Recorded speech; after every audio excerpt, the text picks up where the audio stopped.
अभी अपने 10th के मंजिल से 10-12 कदम दूर ही अभी पहुँचे हैं, लेकिन पहुँच गए हैं दूसरा चैप्टर में जिसका नाम है बहुपद। क्या नाम है? बहुपद। बहुपद जिसको कि इंग्लिश में कहते हैं पॉलिनोमियल्स। क्या कहते हैं? बहुपद जिसको इंग्लिश में कहते हैं पॉलिनोमियल्स। तो इस बहुपद का जो सबसे पहले तो बेसिक, ये वीडियो जो हम ये वाला होगा ये होगा बेसिक का, उसमें सब बेसिक चीज़ें बताई जाएगी जो चैप्टर में यूज किया जाएगा, उससे रिलेटेड क्वेश्चन भी करवाया जाएगा। और इसके बाद जो न्यू बुक में आया है, न्यू बुक में 2 ही एक्सरसाइज रहने दिया है, वही दोनों एक्सरसाइज का सॉल्यूशन करवाया जाएगा, बाद में ओल्ड का भी करवाया जाएगा। तो ये याद रखना है कि न्यू बुक का सॉल्यूशन करवा रहे हैं इसमें, और अभी उसका बेसिक बता रहे हैं, जो कि तो न्यू ओल्ड कुछ नहीं, उसका जो मेन पॉइंट्स होता है वो सब के लिए होता है, चाहे ओल्ड हो चाहे न्यू हो, उसमें कोई दो राय नहीं है। ठीक है, सबसे पहले देखिए, सबसे पहले आपको यहाँ पे थोड़ा सा एक चीज़ याद रखना है। क्या याद रखना है? बहुपद को पदों के आधार पे और घातों के आधार पे जो बांटा जाता है, पदों के आधार पे और घातों के आधार पे। ठीक है, बहुपद को सबसे पहले देखिए,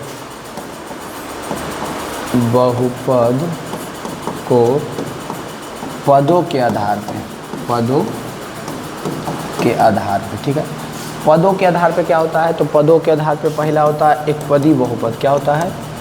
एक पदी बहुपद। दूसरा होता है द्विपदी बहुपद। दूसरा क्या होता है? द्विपदी बहुपद, द्विपदी बहुपद। लेकिन ये जानने से पहले एक चीज़ और आपको जानना है कि बहुपद में 2 ही चीज़ का यूज होता है। बहुपद में कितना चीज़ का यूज होता है? 2 ही चीज़ का, एक चर और एक अचर। चर और अचर मिलकर के ही बहुपद बनता है। तो देखिए, चर और अचर क्या होता है? एक होता है चर संख्या, संख्या 2 तरह से इसमें पढ़ना है, और एक होता है अचर संख्या। देखिए, तो चर संख्या क्या होता है? यहाँ पे एकदम छोटा सा ऐसा ही आपको याद रखना है कि दुनिया में कुछ भी ऐसा चीज़ सोचिए, दुनिया में कुछ भी ऐसा चीज़ सोचिए जो क्या हो, चेंज होते रहे, बदलते रहे, उसको कहते हैं चर। उसको क्या कहते हैं? चर। दुनिया में कोई भी ऐसा चीज़ सोचिए जो क्या होते हो रहे, बदलते रहे, उसको कहें चर। जिसका मतलब कोई वैल्यू ही फिक्स नहीं है, चर। दुनिया में कुछ ऐसा चीज़ सोचिए जो कि बदलता नहीं है, वो फिक्स है, तो फिक्स है तो है, उसको कोई आके कोई मैका ला ला कर बदल नहीं सकता, उसको कहते हैं अचर। अब इसको एक चीज़ ऐसे भी समझ सकते हैं कि आपके बहुत सारे ऐसे दोस्त होंगे। ठीक है, तो कुछ दोस्त ऐसे होंगे जो एकदम फिक्स होंगे कि वो आपसे दोस्ती किया, आपका बात मानेगा, आपसे एकदम अच्छा से सब कुछ जो भी बोलिएगा करेगा, सब कुछ मतलब अच्छा चल रहा है मैटर, आप बोल रहे पैसे देने सब कुछ कर रहा है, हाँ समझ रहे, तो उसको कहेंगे कि वो अचर दोस्त है। और एक दोस्त ऐसा होगा जो आज इसके साथ घूम रहा है, ये खिला दिया, तो कल उसके साथ घूम रहा है, वो खिला दिया, तो परसों उसके साथ घूम रहा है, वो खिला दिया। तो अभी सिगरेट सब पीता है, हाँ, वहाँ टपरी पे जाके कल उसके साथ खड़ा है, उसके साथ खड़ा है, तो वो हो गया चर। क्या हो गया? वो चर। और जो फिक्स है वो अचर, जो किसी के साथ में एक ही को के साथ फिक्स है वो अचर। तो इस चीज़ को बचपन से अभी तक आप जब पढ़ रहे हैं तो 2 तरह का संख्या आपको दिखा होगा। पहला तो अचर ही आपको बता देते हैं। अचर जैसे कि पहला संख्या क्या, 1 2 3, ये सब आप यूज़ कर रहे होंगे ना, 1 2 3 4, इस तरह की जो संख्याएँ यूज़ कर रहे होंगे, इसको कहते हैं अचर संख्या। क्यों कहते हैं? दोनों कंपैरिजन करके बताएंगे। उसके बाद जो है चर किसको कहते हैं? तो चर सिंपल है। क्या सिंपल है भाई? x y z, इस तरह की संख्या। अब समझो दोनों में अंतर क्या है। एक जगह पे हम अल्फ़ाबेट लिख दिए हैं, एक जगह पे नंबर लिख दिए, तो क्या डिफरेंट क्या दोनों में?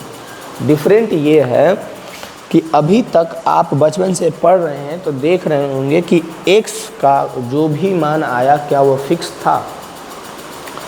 आप 9 में x का मान निकाले होंगे, 8 में निकाले होंगे, 7 में निकाले होंगे, 6 में निकाले होंगे, अगर अच्छा से पढ़े होंगे तो जब भी आप निकाले थे x का मान, तो क्या जो मान आ रहा था वही हमेशा फिक्स था कि x का मान इतना ही तो इतना ही होगा, 4 तो 4 ही होगा, 3 तो 3 ही होगा, 2 तो 2 ही, 1 तो 1 ही? क्या ऐसा फिक्स था?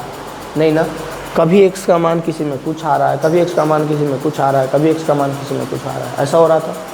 लेकिन कभी भी जो ये सब संख्या है, कभी ऐसा हुआ कि 1 + 1 जो है 2 होता है ना, तो कहेगा नहीं, आज भर 2 को बुखार लगा हुआ है, जो 2 चल गया है डॉक्टर के यहाँ, 2 की जगह आज को 3 को भेज देते हैं ना, क्या हो? नहीं, ये फिक्स है, 2 तो 2 ही होगा, कभी ये चेंज नहीं हो सकता। कभी ऐसा नहीं कहेगा कि आज ही चल गया, थोड़ा सा उन्हें घूमे ले, मिलने चल गया है, मिलने के लिए गया है, जाते हैं ना मिलने, तो वो मिलने के लिए नहीं जाता है, कभी नहीं जाता है। फिक्स है। समझ में आ रहा है? अगर ये है तो यही होगा, इसके जगह पे कुछ और नहीं यूज हो सकता है, नहीं।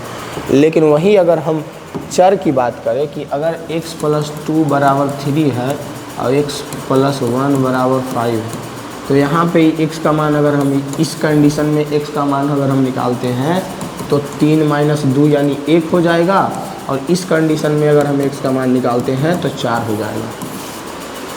यहाँ पे x बराबर 1 आया, फिर यहाँ पे जब x बराबर लाए तो एक आया था, तो 1 ही आना चाहिए था, लेकिन 1 बोला ना हम जा रहे मिलने के लिए, चल तुम चल जाओ, तो 4 आ गया। यानी कि इससे ये जो 3 एग्जाम्पल से आपके दिमाग का बत्ती जला होगा और ये समझ में आया होगा कि अच्छा इस तरह के 2 संख्याएँ हैं कि एक होता है कि जिसका मान बदलते रहता है, जो कि आप बचपन से पढ़ते आ रहे होंगे बदलते आ रहा है, और एक होता है जिसका मान नहीं बदलता है, एकदम फिक्स तो फिक्स, यही तो यही, उसको कहते हैं अचर संख्या। तो चर अचर के मिलन से बनता है बीजीय व्यंजक, बीजीय व्यंजक चर अचर के मिलन से बनता है, और उसी बीजीय व्यंजक को जब हम घटते क्रम में लिखते हैं, कैसे लिखते हैं? घटते क्रम में, उसी को कहते हैं बहुपद। बहुपद के पदों के अनुसार भी अभी प्रकार बताने वाले हैं, एक पदी बहुपद, 2 पदी बहुपद, ज़्यादा तीसरा तक बताएंगे, वही काफ़ी है, त्रिपदी बहुपद। अनंतो 100 पदे वाला बहुपद पहचान लीजिएगा। अगर आप इस चीज़ को समझ जाइएगा तो कितनों पद वाला बहुपद रहे उसको पहचान लीजिएगा। जैसे यहाँ पे दे दिया x, क्या दे दिया? x, तो सबसे पहले बताइए ये बहुपद है? बिल्कुल है। इसमें कितना पद है? 1 पद। यहाँ पे दे दिया 2x, सबसे पहले बताइए ये बहुपद है? इसमें कितना पद है? 2 पद है कि 1 पद है? गुना में है तो 1 ही पद होगा। पद जो है अलग अलग कब होगा? गुना या भागा में रहेगा, गुना या भागा में रहेगा तो वो एक ही पद कहलाएगा। गुना या भागा में रहेगा तो वो एक ही पद कहलाएगा। जोड़ या घटाव में रहेगा, जैसे x + 2, तो ये 2 पद कहलाएगा, समझे? तो इस तरह के जो सारे बहुपद होंगे इसको क्या कहेंगे? एक पदी बहुपद कहेंगे। क्या कहेंगे? एक पदी बहुपद। बताइए इसकी कोई दिक्कत? जिसमें एक पद रहेगा उसको क्या कहेंगे? एक पदी बहुपद कहेंगे। ठीक है, अब एक पदी बहुपद तो कहेंगे, लेकिन एक चीज़ और यहाँ पे निकल के आता है। क्या निकल के आता है? ठीक है, आप बता रहे हैं कि एक पदी बहुपद कहेंगे, लेकिन बहुपद भी कब होगा? तो बहुपद के लिए भी एक चीज़ जान करके रखना है कि जैसे अगर हम यहाँ पे दे दिए x⁻2 x⁻3 + 3, ठीक है, तो पूछेगा ये बहुपद है या नहीं है, तो बोलिएगा बिल्कुल है बहुपद। ठीक है, तो कौन सा नहीं होगा भाई? लेकिन अगर दे दिया x⁻−2 + 3, ये बहुपद है या नहीं है? ये बहुपद है, तो बोलिएगा नहीं है बहुपद। क्या बोलिएगा? ये बहुपद नहीं है। अब कंडीशन याद रखिए बहुपद होने का। सबसे पहली बात, बहुपद में चर और अचर दोनों रहेगा ना, चर भी रहेगा और अचर भी रहेगा। तो बहुपद तभी कहलाएगा जब उस बीजीय व्यंजक में, ये जो दिया हुआ क्या बीजीय व्यंजक है, बहुपद तभी कहलाएगा जब उसमें ये, इसको देखना है, अचर से कोई लेना देना नहीं है। अचर पे कितना पावर रहे, रूट में रहे, बटा में रहे, उससे हमको मतलब ही नहीं है। मतलब किससे? चर से। क्या देखना है कि चर के घात में, इसको लिख लीजिएगा बहुपद करके, ये सब एग्जाम्पल दे करके नीचे लिखिएगा क्या, कि चर के घात में पूर्ण संख्या रहेगा। चर के घात में पूर्ण संख्या रहेगा। पूर्ण संख्या बोले तो जाके देखो, पहला चैप्टर में नहीं पढ़ा है, 0 1 2 3 4, यानी कि अगर चर के घात में आपको ये सब दिख रहा है यहाँ से लेकर के अनंत तक, तब कहेंगे बहुपद है। इसके अलावा कोई और संख्या अगर आपको दिख रहा है तो बहुपद नहीं होगा। जैसे यहाँ पे दिए थे एग्जाम्पल, तो ये बहुपद नहीं हुआ, ये हो गया। अगर और एग्जाम्पल आपको दे x⁻1/2 + 3x, तो कहेंगे क्या ये बहुपद है? तो बोलिएगा ये बहुपद नहीं है, क्योंकि x एक चर है और चर का घात 1/2 है, जो कि 1/2 पूर्ण संख्या नहीं है, तो ये बहुपद नहीं होगा। बहुपद क्या, चर पूर्ण संख्या क्या होगा? 0 1 2 3 4 5 इस तरह की संख्या रहेगी, उसको कहेंगे। तो x⁻1/2 जो है नहीं है, तो ये बहुपद नहीं होगा। कोई दिक्कत इसमें? बताइए कोई दिक्कत? ये पहचानने का तरीका है। इसको क्वेश्चन जब एक्सरसाइज में बहुत सारा दिया हुआ है उसको सोल्व कीजिएगा तो धीरे धीरे क्लियर हो जाएगा। द्विपदी बहुपद में क्या होगा, तो ये हो जाएगा 2 पद रहेगा, गुना भाग में रहेगा 1 ही पद, लेकिन जोड़ घटाव में 2 गो रहना चाहिए। देखिए इस प्रकार से x स्क्वायर प्लस x, कितना पद दिख रहा है आपको, 2 पद दिख रहा है, y स्क्वायर प्लस y, कितना पद दिख रहा है, 2 पद दिख रहा है। तो ये सारे बहुपद क्या कहलाएगी, द्विपदी बहुपद कहलाएगी। क्या कहलाएगी, द्विपदी बहुपद। द्विपदी बहुपद के बाद है त्रिपदी बहुपद। अब देखो त्रिपदी बहुपद क्या होगा, 3 पद रहेगा, x square plus x plus 3, जोड़ में कितना पद है, 3 पद, या फिर यही चीज़ माइनस में भी रह सकता है, x square plus x minus 3, कितना पद है देखो तो 1 पद 2 पद 3 पद। मतलब ये चीज़ आइडेंटिफाई करने के लिए आपको आना चाहिए कि कौन सा कितना पदी बहुपद है। इसमें x का एक x ही है, एक बहुपद, x के साथ 2 गुना है 2। अब ये चीज़ आपको क्लियर हुआ। अब एक छोटा सा और चीज़ आपको याद रखना है, यहाँ पे छोटा सा ऐड कर देते हैं। पहले तो ये पद के अनुसार ये समझ जाइए और इसको याद रखिएगा, ठीक है। क्या याद रखना है, x का गुणांक अगर निकालने के लिए कह दे, क्या x का गुणांक निकालने के लिए कह दे, तो ये चीज़ आपको क्लियर रहना चाहिए। पहला दे दिया है 5x पे पावर 5। अब बताइए x का गुणांक कितना हो जाएगा, x के साथ क्या गुना है जी, 5, x के साथ क्या गुना है जी, 5, तो x का गुणांक कितना हो गया। अगर हम दे दें 7/2 x स्क्वायर प्लस x, ये एक बहुपद है, बिल्कुल है। अभी इस बहुपद में बताओ जी x का गुणांक कितना है जी, तो एक जगह कितना है, एक जगह 7, यहाँ पे 7/2 है, यहाँ पे क्या है 7/2, और यहाँ पे क्या है 1 है, यहाँ पे कुछ नहीं है तो 1 है। अब बताओ जी 7x पे पावर 1/2, इसमें कितना है जी x का गुणांक। तो थोड़ा सा अगर आप दिमाग ठीक है तो फटाक से आंसर 7 कहिएगा, तो इधर से चटाक से मारेंगे कि दिमाग झंझना जाएगा। क्यों, क्योंकि जब आप देखिएगा तो x के पावर में यानी चर के पावर में 1/2 है, और जैसे ही इसके पावर में पूर्ण संख्या ना रह करके कुछ और आ रहा है तो ऐसे ही कहेंगे ये बहुपद ही नहीं है। ये बहुपद है नहीं, कोई झमेले नहीं है। बहुपद चैप्टर पढ़ रहे हैं तो बहुपद रहेगा तभी ना कुछ करेंगे, बहुपद ही नहीं है तो इसमें क्या हमको करना है, ठीक है। यहाँ तक आप समझ रहे होंगे, ये एग्जाम्पल से आप समझिए, इसको ध्यान में रखिए, नोट कीजिए। बाकी एक्सरसाइज का क्वेश्चन सॉल्यूशन से आपका ये सारा डाउट क्लियर होते जाएगा।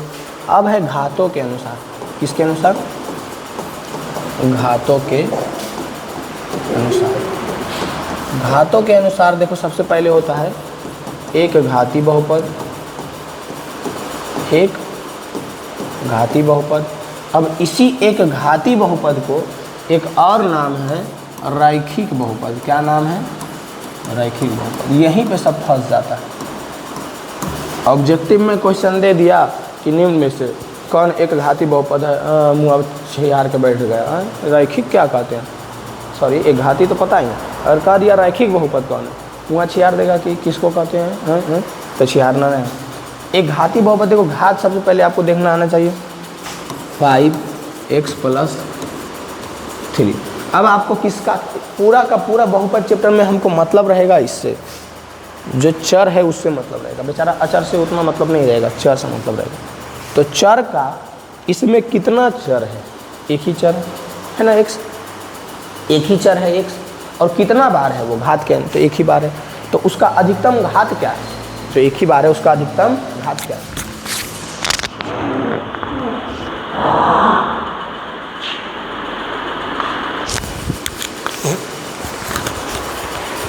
तो इसका जब हम इस पूरे बहुपद का अधिकतम घात देखेंगे तो 2 है। क्या है 2, तो यानी 2 घाती बहुपद हो जाएगा। लेकिन यहीं पे अगर हम कुछ और पूछे क्वेश्चन दे करके, जैसे कि हम पूछे 5x + 3। अब बताइए 5x + 3 में सबसे अधिकतम घात कितना है, तो यहाँ देखो, तो सबसे अधिकतम घात जिसका अधिकतम घात 1 हो उसे रैखिक या एक घाती बहुपद कहते हैं। एक घाती बहुपद। तो एक घाती बहुपद का एग्जांपल देख लो। एग्जांपल जैसे कि खाली अगर x रहेगा तो ये भी एक घाती है, 5x रहेगा तो ये भी एक घाती है, 3x रहेगा तो ये भी एक घाती है, 9x रहेगा तो ये सब क्या है, हमको बस x का तो घाती तो देखना है। 8x + 1 रहेगा तो ये भी एक घाती है, 9x + 2 रहेगा तो ये भी क्या है, एक घाती है। तो सारा में आपको कुछ दिख रहा है, हाँ दिख रहा है कि x पर सबसे अधिकतम पावर 1 है। यहाँ भी 1, यहाँ भी 1, यहाँ भी 1, यहाँ भी 1, यहाँ भी 1, यहाँ भी 1। क्या x पर अधिकतम 1 के अलावा कोई और पावर है? नहीं है, तो इसको कहेंगे एक घाती बहुपद। इसको क्या कहेंगे? एक घाती बहुपद। इसी का दूसरा नाम है रैखिक बहुपद। दूसरा नाम क्या है इसका? रैखिक बहुपद। एक घाती बहुपद का दूसरा नाम क्या है? रैखिक बहुपद। एक घाती बहुपद का दूसरा नाम क्या है? रैखिक बहुपद। अब यहाँ पे दूसरा आता है द्विघात बहुपद। क्या आता है? द्विघात बहुपद। क्या आता है? द्विघात बहुपद। क्वाड्रेटिक पॉलिनोमियल्स, इसको कहते हैं लीनियर पॉलिनोमियल्स, इंग्लिश में इसको कहते हैं लीनियर, एक घाती। इसका दूसरा नाम याद रखिएगा रैखिक बहुपद, जो कि अगर क्वेश्चन करवाएंगे उसमें बहुत सारा एग्जांपल दे दिए। एगो दे दिए एक घाती बहुपद और पूछेंगे कि इसमें से एक घाती बहुपद कौन है। क्या पूछेंगे? कि इसमें से एक घाती बहुपद कौन है। तो ये चीज़ अगर आपको जानकारी रहेगा तो फटाक से बताइएगा, नहीं रहेगा तो मुँह छिहार दीजिएगा। अब देखिए द्विघाती बहुपद, जिसका अधिकतम घात 2 हो, जिसका अधिकतम घात 2 हो, जिसका अधिकतम घात 2 हो, उसको क्या कहेंगे? उसको कहेंगे द्विघाती बहुपद। अधिकतम घात 2 कैसे रहेगा? अधिकतम घात 2 ऐसे रहेगा 5x²। देखो इसमें ये एक बहुपद है सबसे पहली, हाँ है। 5x² जो है एक बहुपद है, बिल्कुल है। चलो तो इसका अधिकतम घात कितना है? 2। फिर अगर हम बोले 9x⁻², ये बहुपद है? नहीं होगा। क्यों? क्योंकि पावर में -2 है और पावर में क्या बोले थे? पूर्ण संख्या रहना चाहिए, तो ये होगा ही नहीं। लेकिन 9x² + 2 ये क्या हो जाएगा?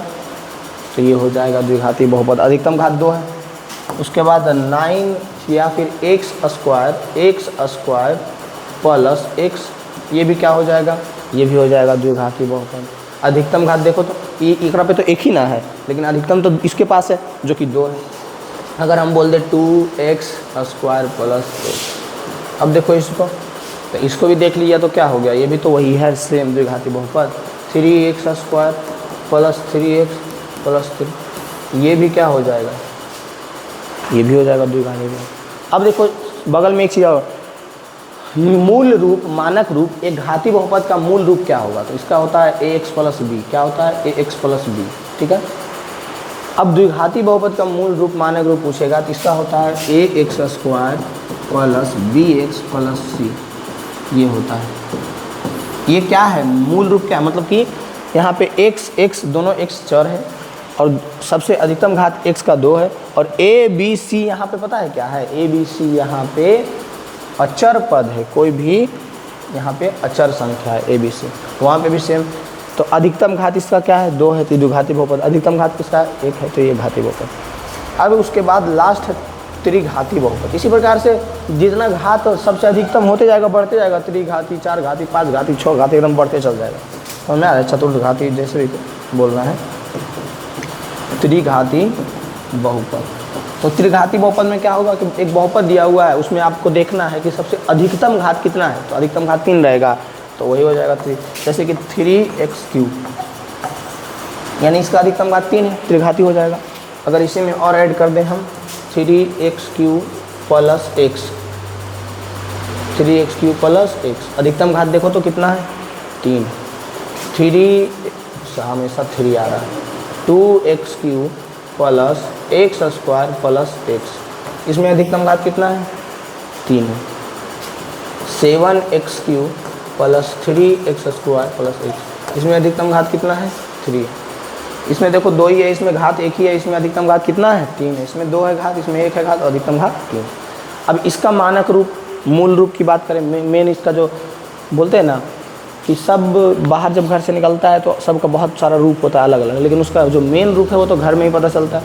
वैसा ही ये सब का मेन रूप ये है, घर वाला रूप। ये सब तो बाहर वाला रूप, बाहर निकला तो कोई कुछ है, कोई कुछ है, लेकिन घर में सब एक ही समान रहता है, अपने अपने घर में सब, तो वो अपने घर का रूप है, ठीक है। और ये इसका भी अपने घर का रूप क्या हो जाएगा? इसका हो जाएगा ax³ + bx² + cx + d, ये हो जाएगा त्रिघाती बहुपद का घर का रूप यानी मेन रूप। ये हो गया त्रिघाती बहुपद का मेन रूप, ये हो गया हमारा द्विघात बहुपद का मेन रूप, ये हो गया हमारा एक घात बहुपद का मेन रूप। बताइए इसमें कोई दिक्कत है? ये चीज़ समझने में आपको कोई दिक्कत लग रहा है? नहीं ना दिक्कत है। सबसे पहले हम पदों के अनुसार पे बांधें, एक पदी, द्विपदी, त्रिपदी, जो कि बहुत ऐसे आगे आप बहुत सारा लेके जा सकते हैं, बहुत सारा लेके जा सकते हैं। देखिए सबसे पहले एक पदी बहुपद, एक पद रहेगा, द्विपदी बहुपद दो पद रहेगा, त्रिपदी बहुपद जोड़ घटाव के रूप में तीन पद रहेगा, चार पदी बहुपद अगर यहाँ पे लिखेंगे तो चार पद, पाँच पदी पाँच पद, ऐसे बढ़ते चल जाएगा, एकदम आगे तक चल जाएगा। ठीक है, उसके बाद पढ़ाएँ क्या, उसके बाद घातों के आधार पर, उससे पहले और क्या पढ़ाए थे, चर और अचर, जिसका मान ना बदले, एकदम फिक्स हो, कॉन्सोनेंट हो, तो उसको कहते हैं क्या, अचर। और जो चर मतलब कि जिसका मान बदलते रहे। समझ में आया? ये हो गया घातों के अनुसार, एक घाती, द्विघाती, त्रिघाती, चार घाती, ऐसा ही ये क्या हो जाएगा, बढ़ते हो जाएगा। बताइए यहाँ तक कोई दिक्कत है? नहीं दिक्कत है। एक और लास्ट यहाँ पे हम आपको बता देते हैं शून्य बहुपद। क्या बता देते हैं? शून्य बहुपद। तो शून्य बहुपद क्या होता है? तो जिसमें चर का घात शून्य हो उसको शून्य बहुपद कहते हैं। अब इसमें लिखने का तरीका इसका थोड़ा अलग अलग है, तो कन्फ्यूज़ हो जाता है सब, तो उसमें कन्फ्यूज़ नहीं होना है। कैसे लिखने का तरीका, जैसे कि 5x पे पावर 0, तो ये बोलिएगा कि शून्य बहुपद है। एक सबसे फेमस क्वेश्चन है जो कोई भी बूढ़ा पुरानी आपसे पूछ देगा कि अगर x पे पावर 0 है तो उसका मान क्या होगा, या फिर कोई संख्या ले लेगा, पूछेगा इस पे पावर 0 है तो इसका मान क्या होगा। तो अभी से आपको हम एक अच्छा से एक चीज़ बता देते हैं कि हमेशा अभी से ज़िंदगी भर याद रखिएगा कि कुछ भी हो उस पर पावर 0 है तो उसका मान 1, बस इतना याद रखो। कुछ भी है उस पर पावर 0 है उसका मान 1, कुछ भी हो उसका पावर 0 है उसका मान 1 हो जाएगा। अगर यहाँ पे 2025 से 2025 लिख दिए, इसका पावर 0, तो उसका मान क्या हो जाएगा, 1। आप में से किसी का नाम कुछ होगा, जैसे किसी का नाम होगा रोहित, तो रोहित पे पावर 0, इसका मतलब उसका मान 1। कुछ भी हो पावर 1, 0 लगाएंगे 1 आ जाएगा। आपके कोई मौसा होंगे, अगर आपके मौसा पे भी हम पावर 0 लगा दे तो उसका भी मान 1 आ जाएगा। समझ में आ रहा है? कुछ भी इसमें ये कैटेगरी में आ जाएगा, 1 आ जाएगा। ये चीज़ आपको समझ में आ रहा है कि हम जब पावर 0 लगाएंगे क्या हो जाएगा, 1 हो जाएगा। अब यहाँ 5x पे पावर 0 ये हम ज़रूर लिखें, लेकिन इसका मतलब ये है क्या, इसका मतलब है 5 गुने x पे पावर 0 जो है इसको हम क्या लिख सकते हैं, 1। x पे पावर 0 को 1 लिख सकते हैं, यानी 5 है। यही चीज़ ये है, यही चीज़ ये है, इसका लिखने का तरीका ये है। जैसे कि 2 + 2 बराबर, यहाँ लिख दिए 2 + 2, यहाँ लिख दिए 4, तो 2 + 2 और 4 दोनों तो सेम ही चीज़ है ना, अलग है। इसको कैलकुलेट नहीं किया गया है, इसको कैलकुलेट करके लिख दिया गया है। 2 + 2 और 4 दोनों तो वैल्यू सेम है। वैसा ही इसको कैलकुलेट नहीं किया गया, इसको कैलकुलेट कर दिया गया, दोनों सेम चीज़ है। 5x पे पावर 0 यानी ये शून्य घात होगा। अब अगर कहीं पर दिया हुआ है कि 8 कैसा बहुपद है, तो क्या बोलिएगा कि बहुपद है ना है, बोलिएगा कि 8 शून्य बहुपद है। क्यों? क्योंकि इसमें चर का घात शून्य है, कुछ नहीं है मतलब शून्य है। इसमें तो आपको दिख रहा था शून्य, लेकिन इसमें कुछ नहीं है, तो ये दिमाग में भी सेट रखिएगा कि कुछ नहीं है मतलब क्या है, शून्य। कुछ नहीं का मतलब 0, कुछ नहीं का मतलब क्या होता है दुनिया में, 0। तो यानी और इसको एक मैथमेटिकल तरीका से और याद रखना है, 8 है तो 8 को हम 8 गुने 1 लिख सकते हैं, इससे कोई फ़र्क पड़ेगा नहीं। अब x पे पावर 0 को 1 होता है मान, x पे पावर 0 का मान क्या होता है, 1। तो इस 1 की जगह पे हम x पे पावर 0 रख सकते हैं, तो 8 गुने x पे पावर 0, इसको लिखेंगे 8 x पे पावर 0। कोई दिक्कत समझ में आ गया होगा एकदम? बताइए इस तरह से क्वेश्चन आप बना लीजिएगा या नहीं, कोई दिक्कत होगा इसमें?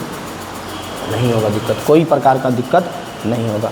पदों के आधार पर पता चल गया, घातों के आधार पर पता चल गया। जब कोई भी संख्या या कुछ भी दुनिया में हो उसका पावर 0 हो तो उसका मान 1 होता है, ये भी पता चल गया। उसके बाद शून्य बहुपद किसको कहते हैं ये भी पता चल गया, जैसा कि आप देख रहे हैं यहाँ पे। अब अगर आपसे हम पूछेंगे कि 10 कैसा बहुपद है, तो बोलिएगा शून्य बहुपद। क्यों? कुछ नहीं है चर का घात इसमें, मतलब शून्य छुपा हुआ है। ऐसे करके आप लिख सकते हैं इसको भी कि 10 गुने 1, और 1 की जगह पे हम x पे पावर 0 लिख सकते हैं, तो 10 गुने x पे पावर 0, इस तरह से चीज़ें लिख सकते हैं, बिल्कुल लिख सकते हैं। बताइए यहाँ तक कोई दिक्कत आपको? यहाँ तक आपको कोई दिक्कत? ये मेन जो तथ्य था, पॉइंट था, इसको आपको कॉपी में लिखना है और समझ करके रखना है, बहुत ही काम का चीज़ है, ठीक है। अब आ जाते हैं हम यहाँ पे, देखिए इस यहाँ पे भी एग्जांपल दिया हुआ है। एक घात वाला बहुपद को रैखिक बहुपद, लीनियर बहुपद कहते हैं। यहाँ पे आप देख रहे हैं ये सारा एग्जांपल दिख रहा होगा आप लोगों को, जैसे कि यहाँ पे दिया हुआ है 2x - 1 √3x + 5 √5। देखो यहाँ पे जो है √3x + 5 है, तो ये घात वाला बहुपद है। इसी के उल्टा चलो, x पे पावर √3 + 5 रहता तो ये बहुपद होता, ये बहुपद होता नहीं होता। ये पॉलिनोमियल्स नहीं कहलाता। क्यों नहीं कहलाता? कि पावर में रूट में कहाँ से आ गया, पूर्ण संख्या रखना है, ये रूट फुट कहाँ से आ गया, भगा इसको, तो ये बहुपद नहीं होता। कोई दिक्कत यहाँ तक? यहाँ तक कोई दिक्कत? जैसे कि यहाँ पे दिया हुआ ये, तो ये देखो, इसको देखना है ना हम लोगों को, चर को देखना है। अचर कुछ भी रहे, बटा में रहे, उल्टल रहे, उल्टी मारते रहे, एक्शन करते रहे, कुछ करते रहे, उसमें को मतलब नहीं। मतलब किससे? चर का घात। इसमें भी देखो ठीक है भाई, इसमें भी देखो 2/3 u है, 2/3 है, कि मतलब है उससे। यहाँ पे u ना है, हमारा दोस्त चर, चर से मतलब है, ये हो गया। दो घात वाला बहुपद, बहुत सारा एग्जाम्पल दे दिए द्विघाती बहुपद का। अब देखो एक ग्राफ के अनुसार आपको याद रखना है, जैसे कि ये दे दिया ग्राफ, ठीक है। अब बोलेगा कि इसका शून्य कितना होगा, क्या बोलेगा? इसका शून्य कितना होगा। तो इस तरह का एक्सरसाइज 1 में बहुत सारा क्वेश्चन भरा हुआ है, तो आपको याद रखना है कि कभी भी इस तरह से शून्य निकालने के लिए बोले, सबसे पहले आपको एक सच वाई एस पता होना चाहिए। इसको कहते हैं एक सच, इसको क्या कहते हैं? एक सच। इसको कहते हैं एक सच, इसको कहते हैं वाई एच। यहाँ पे मूल बिंदु होता है। तो कोई भी लाइन कर्व जो बनाया हुआ रहेगा, वो एक्स अक्ष को कितना बार कट कर रहा है, वही उसका शून्य होगा। वही ज़्यादा इसमें लंबा लिफाफा दिमाग ही मत लगाइए, बस इतना याद रखिए कि जो भी कर्व लाइन है वो एक्स अक्ष को कितना बार कट कर रहा है, वही उसका क्या हो जाएगा? शून्य। तो इसमें देखिए एक्स अक्ष को कितना बार कट कर रहा है, एक बार यहाँ कर रहा है, एक बार यहाँ, कितना हो जाएगा इसका शून्य? 2 शून्य। ये एक्स अक्ष को कितना कट कर रहा है, एक बार यहाँ, एक बार यहाँ। मतलब ऐसे आपको लेना देना है ही नहीं। क्या देखना है कि एक्स अक्ष को कितना दफ़ा कट कर रहा है, जितना दफ़ा एक्स अक्ष को कट करेगा वही हो जाएगा हमारा शून्य उतना बार, ठीक है। 2 बार कट कर रहा है, 2 बार कट कर रहा है, 2। बताइए कोई दिक्कत है इसमें? कोई दिक्कत है इसमें? नहीं ना है। उसके बाद अगला क्वेश्चन देखिए, इसका आप कमेंट में आंसर फेंक के मारिए और ज़रूर देखिए। देखिए इसमें बताइए तो एक्स का कितना शून्य होगा? दोनों ही कंडीशन में ये बस एक दफ़ा टच कर रहा है। एक्स अक्ष को कितना बार टच कर रहा है? तो एक बार टच कर रहा है, यानी इसका एक शून्य होगा। कितना शून्य होगा? एक शून्य, क्योंकि एक बार टच कर रहा है, इसका कितना शून्य होगा? एक शून्य होगा। एक बार टच कर रहा है, कितना शून्य होगा? एक बार, एक शून्य होगा। अब बहुत सारा क्वेश्चन है आपके लिए। कौन सा क्वेश्चन है? देखिए सबसे पहले बताइए इसमें कितना शून्य होगा। इसमें एक्स अक्ष को एक बार भी कट कर रहा है? नहीं, एक्स अक्ष को एक बार भी नहीं कट कर रहा है, ये बेचारा इधर है। इसमें भी ये इधर है, एक्स अक्ष को कट ही नहीं कर रहा है। तो दोनों कंडीशन में इसका शून्य 0 होगा। क्या होगा? 0। तो दोनों कंडीशन में शून्य क्या होगा? शून्यकों की संख्या दोनों कंडीशन में क्या हो जाएगा? शून्य हो जाएगा, कोई नहीं हो जाएगा। दोनों कंडीशन में शून्यकों की संख्या शून्य हो जाएगा। दोनों कंडीशन में शून्यकों की संख्या क्या हो जाएगा? शून्य हो जाएगा। ये चीज़ आपको याद रखना है। उसके बाद हम बढ़ते हैं, कितना? 5/18 स्लो है, वो स्लो है। दोनों ही कंडीशन में उसमें क्या हो गया था? शून्य हो गया था। अब इसका आंसर आप लोग फटाफट कमेंट में मारिए। ये पहला का शून्य कितना होगा, दूसरा का कितना होगा, तीसरा का कितना होगा? फटाफट इसका आंसर आप बताइए।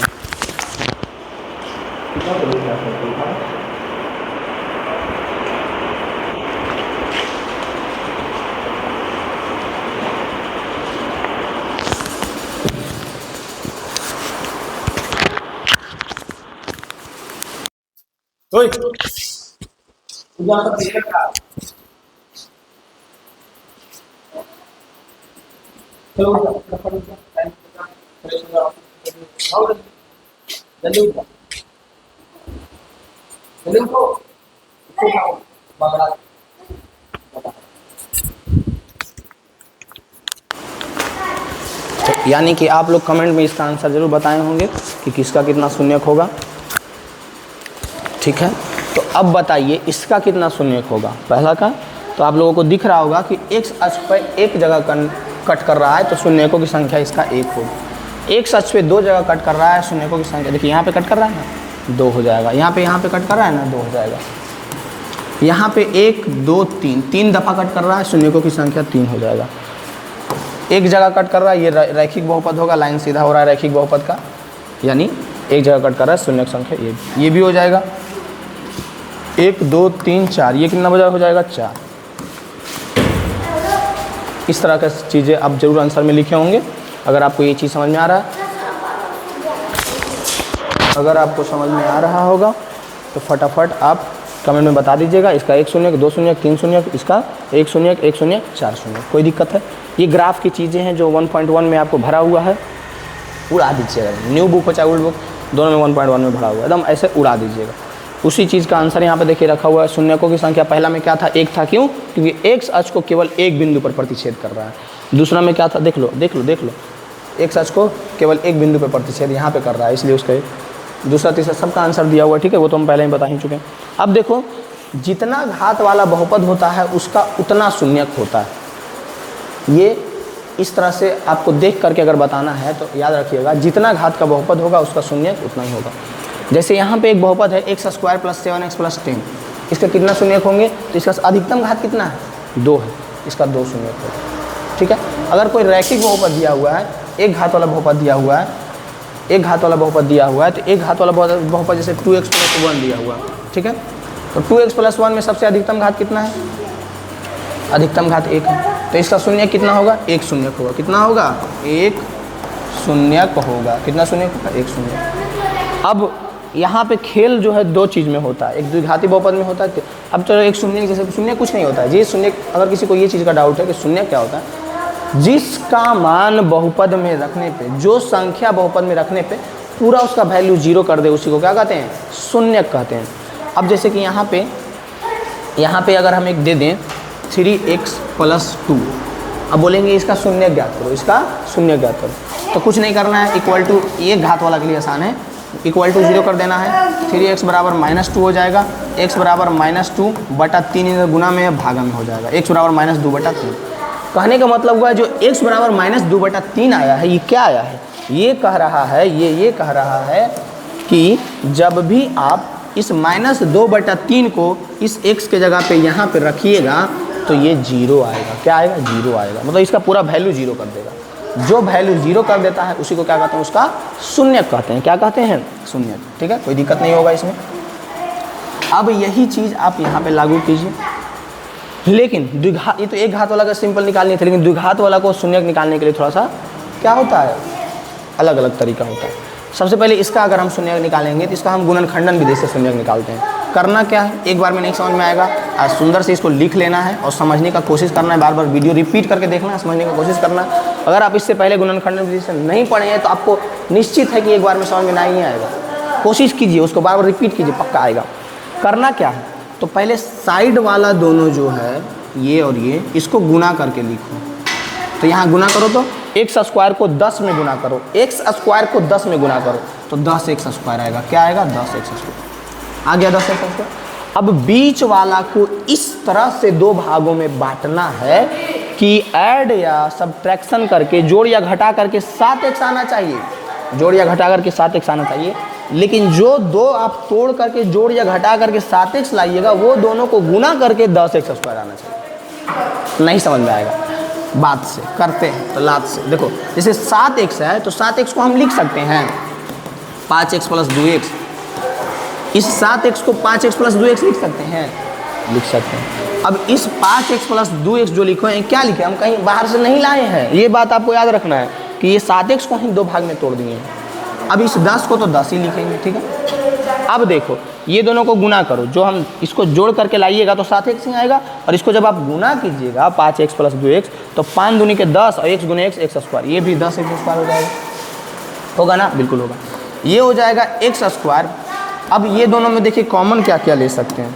सबसे पहले यहाँ से कॉमन ले सकते हैं, यहाँ से कॉमन ले सकते हैं। तो यहाँ से जब हम कॉमन लेंगे, x कॉमन लेंगे तो बचेगा x + 5। यहाँ से हम क्या 2 कॉमन लेंगे तो ये बचेगा x, और 2 कॉमन ले लिए तो 2 × 5 = 10, 5 बचा। अब इसमें क्या कॉमन ले सकते हैं, तो x + 5 कॉमन ले सकते हैं। तो बचा क्या, तो x + 2 बचा। अब क्या बचा भाई, तो x + 5 = 0 और x + 2 = 0। x बराबर आया -5 और x बराबर आया -2, यानी x का 2 वैल्यू आया। कितना आया? 2 वैल्यू। दो वैल्यू कहने का मतलब ये दोनों वैल्यू जब हम इसमें दोनों वैल्यू एक एक करके रखेंगे, पहले हम ये अगर रखेंगे तभी इसका पूरा का मान 0 कर देगा, और ये भी रखेंगे तभी इसका पूरा का वैल्यू मान 0 कर देगा। ठीक है, ये चीज़ आपको समझ में आ रहा है? समझ में आ रहा होगा दोनों किस तरह से 0 कर देगा। अब जो है इसका एक पूरा चैप्टर में इसका एक नाम दिया जाएगा। द्विघात बहुपद के जो हम 2 शून्यक निकालेंगे उस पूरा का क्या नाम दिया जाएगा? पहला जो आएगा उसको अल्फ़ा कहेंगे, पहला शून्यक जो आएगा उसको अल्फ़ा कहेंगे। दूसरा शून्यक जो होगा उसको बीटा कहेंगे, उसको क्या कहेंगे? बीटा। ये जो साइन आप देख रहे हैं ये अल्फ़ा का है, ये जो साइन देख रहे हैं ये बीटा का है। तो इसमें हमेशा द्विघात बहुपद के 2 शून्यक होंगे, और वो दोनों शून्यक में पहला शून्यक जो आएगा उसको अल्फ़ा कहेंगे, दूसरा शून्यक जो आएगा उसको बीटा कहेंगे। पहला शून्यक को अल्फ़ा कहेंगे, दूसरा शून्यक को बीटा कहेंगे। तो यहाँ पे अल्फ़ा का मान अगर हम पूछे तो कितना आया? -5 आया। बीटा का मान अगर हम पूछे तो कितना आया? -2 आया। अल्फ़ा -5 और बीटा -2 आया। कोई दिक्कत?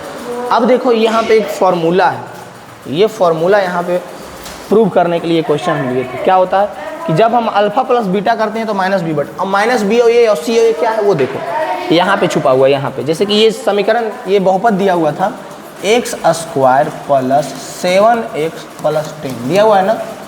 अब बताओ द्विघात बहुपद का, अभी कुछ देर पहले आपको द्विघात बहुपद का मानक रूप बताए थे, जिसमें हम बताए थे कि ax² + bx + c होता है ना। अब देखो दोनों एकदम मैचिंग लग रहा होगा कि x² यहाँ भी x यहाँ भी c यहाँ 10, यही समझना है। यहाँ पे a का मान दिया हुआ है, कुछ नहीं है इसके पास, तो 1 है ना गुना जी, 1 दिया हुआ। b का मान यहाँ क्या दिया हुआ है? 7 दिया हुआ। b का मान 7 दिया हुआ है। c का मान कितना दिया हुआ है? तो 10 दिया हुआ है, बिल्कुल दिया हुआ है ना, दिया हुआ। अब देखो कहता यही है कि अल्फ़ा प्लस बीटा अगर हमको निकालना रहेगा तो -b बटा होगा a होगा, और अल्फ़ा गुने बीटा निकालना रहेगा तो c बटा a होगा। पहला फार्मूला है अल्फ़ा प्लस बीटा बराबर -b बटा a। सूत्र है ये, तो सूत्र को हम लोग प्रूव कर रहे हैं। अल्फ़ा का मान -5 प्लस बीटा का मान -2 बराबर -b बटा a। b का मान 7 है तो -7 बटा a का मान कितना है? 1। तो ये हो जाएगा -5 और -2 कितना हो जाएगा? -7।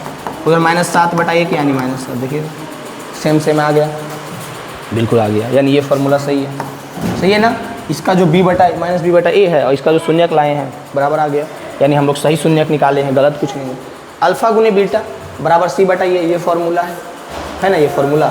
अल्फ़ा का मान -5, बीटा का मान -2, c बटा a, c का मान कितना है? 10, a का मान कितना है? 1, माइनस प्लस 5 दूनी के 10 बराबर 10 बराबर आ गया।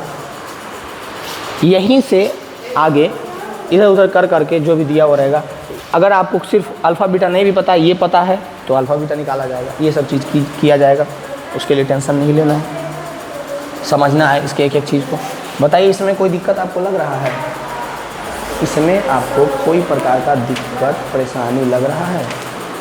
नहीं लगेगा, हम अच्छा से समझा देंगे तो दिक्कत कैसे लग जाएगा? कोई दिक्कत हो तो फटाक से बताइएगा।